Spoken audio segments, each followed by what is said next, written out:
Alors effectivement, HEM a été créé en 1988 par Abdelali Ben Amour. Donc on fête cette année notre 30e anniversaire. Alors comment décrire HEM? En fait, je n'ai pas envie de vous donner une réponse banale, parce que pour moi, pour nous, un établissement d'enseignement, c'est bien plus que des infrastructures aussi belles soient-elles, des tables, des chaises, des tableaux. Pour nous, un établissement d'enseignement, ça doit d'abord être une philosophie, un état d'esprit. Et je pense que HEM a un état d'esprit qui est unique. Est-ce que vous saviez, par exemple, que depuis la création de notre école, les activités parapédagogiques telles que le chant, la danse, le théâtre, l'art plastique, le sport, etc., étaient et sont toujours obligatoires en première année et notées. Donc, voyez-vous, c'est un état d'esprit où, depuis le départ, nous avons pour objectif de former non seulement des étudiants qui ont des compétences techniques, mais aussi de leur octroyer un certain niveau de culture générale, d'épanouissement personnel, de développement personnel. Et ça, c'est très très important pour nous, pour le monde de l'entreprise également. Donc tout ça enrobé aussi dans un esprit d'éthique, de sérieux, de rigueur. HEM a été la première école à faire un concours, elle l'a toujours, et un vrai concours.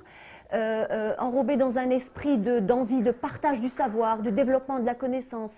Et donc, partant de là, eh bien, il se passe toujours quelque chose à HEM. Comme on dit, the school that never sleeps. Il y a toujours une conférence débat avec des experts de haut niveau. Si ce n'est pas une tribune libre, ça sera une rencontre trait d'union pour les étudiants.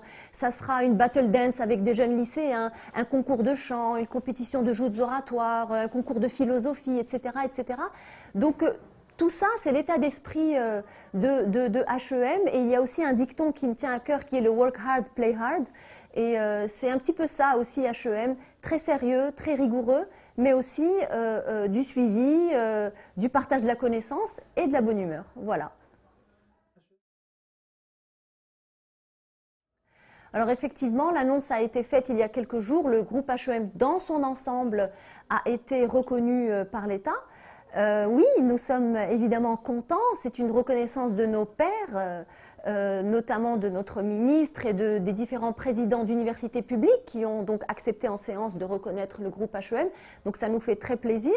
On va dire que cette reconnaissance vient confirmer la qualité de HEM, la qualité de ces programmes existants depuis 30 ans maintenant.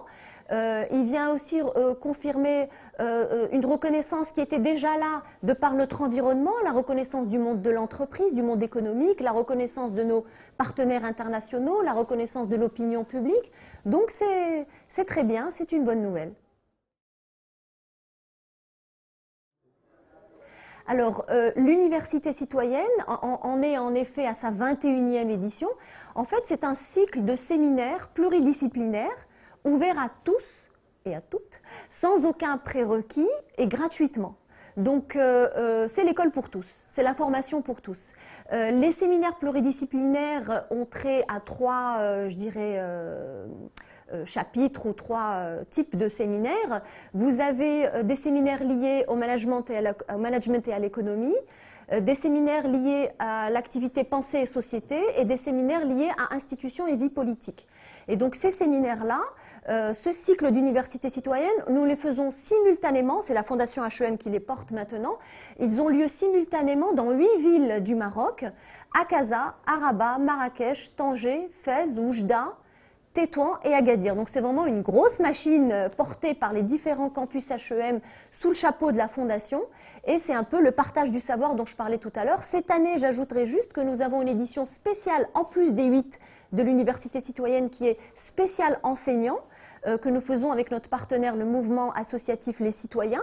C'est pas de la formation continue pour les enseignants, c'est des séminaires d'accompagnement, pareil, pluridisciplinaires à 3 niveaux. Au niveau de culture générale, au niveau développement personnel de l'enseignant lui-même, on parle des enseignants du secondaire en particulier, et au niveau des bonnes pratiques et partage des bonnes pratiques pédagogiques. Donc nous avions envie aussi de faire ce cycle-là vis-à-vis de cette cible d'enseignants dont on ne peut pas être indifférent, surtout en tant que professeur et établissement d'enseignement supérieur. Et voilà, nous avons eu cette année plus de 6200 inscrits sur notre site internet et nous allons octroyer près de 700 certificats d'auditeurs parce que je ne l'ai pas dit, il faut le savoir, lorsqu'on assiste à 80% des séminaires, c'est-à-dire 7 séminaires sur 9, parce qu'il y a 9 séminaires dans chaque cycle, eh bien on a le droit symboliquement à un certificat d'auditeur. Pour certains, c'est le premier diplôme de leur vie, pour d'autres non. Et en tout cas, ça fait chaud au cœur de voir des centaines de personnes marocaines et non marocaines qui sont venues juste comme ça, sans qu'on les oblige, pour apprendre et pour développer leurs connaissances. Ça fait chaud au cœur. Alors, au niveau de l'université citoyenne particulièrement, et donc de la Fondation, nous comptons réitérer les 8 cycles d'université citoyenne à travers le Maroc. Pour l'université citoyenne spéciale enseignant qu'on a fait sur Casablanca dans un premier temps, on aimerait l'étendre à d'autres villes. Maintenant, pour le groupe HEM dans son ensemble, vous savez, je le dis pour ceux qui ne le savent pas encore, nous avons un nouvel établissement depuis 2 ans maintenant à Tanger qui s'appelle MedMétiers, l'Institut supérieur des métiers industriels, qui est un complément. Au niveau modèle, c'est complémentaire à celui de HEM, c'est pour former des middle managers, c'est un bac plus 3, c'est accès métier, c'est moitié prix d'HEM. Et donc, c'est un peu l'idée de démocratiser l'accès à un enseignement supérieur de qualité. MedMétiers qui existe aujourd'hui à Tanger, nous avons pour objectif à moyen terme de le développer dans d'autres villes du Maroc, voire du continent. Pour HEM, développement régional qui continuera en temps voulu également. Et bien évidemment à HEM, cette remise en cause incessante de nos programmes pédagogiques pour coller aux besoins de ces jeunes qui nous arrivent et qui sont ce qu'on appelle la génération Z ou millénium. Et on ne peut pas non plus rester à enseigner comme ce qu'on faisait avant. Il y a toujours une remise en cause permanente et ça fait partie de notre ADN. On continuera à le faire.